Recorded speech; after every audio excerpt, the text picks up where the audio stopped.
Handa na ang mga kabataang mamamahayag sa Division Schools Press Conference o DSPC Finals na gaganapin sa Disyembre 17 hanggang 18, 2025 sa Paniki Tarlac na magsisilbing sentro ng talakayan, talino at pananagutan ng mga kabataang mamamahayag. Binibigyan diin ng pagtitipon ang temang Voices Rising, Future Shaping, Journalism for Truth, Service and Social Progress in the AI Age na sumasayla din sa patuloy na hamon at tungkulin ng pamamahayag sa pagtatanggol ng katotohanan sa panahon ng mabilis na pag-usbong ng artificial intelligence. Pinagsasama-sama sa kompetisyon ng mga piling mag-aaral mula sa iba't ibang paaralan sa dibisyon upang magsanay ng kritikal na pag-iisip, malikhaing pagsulat at etikal na pag-uulat sa iba't ibang kategorya ng pamamahayag.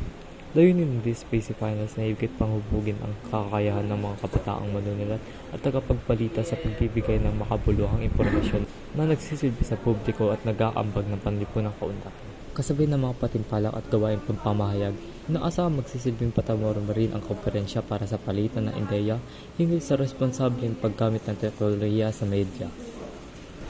Nakatakdang idaos sa Disyembre 19, 2025 ang awarding ceremony bilang pagkilala sa mga natatanging kalahok na nagpakita ng husay, integridad at malasakit sa kanilang mga akdang pamamahayag. Sa pamamagitan ng DSPC Finals sa Paniki Tarlac, muling pinagtitibay ng sektor ng edukasyon ang pangako nitong itaguyod ang isang henerasyon ng mamamahayag na may matibay na tinig, malinaw na layunin at pananagutang panlipunan.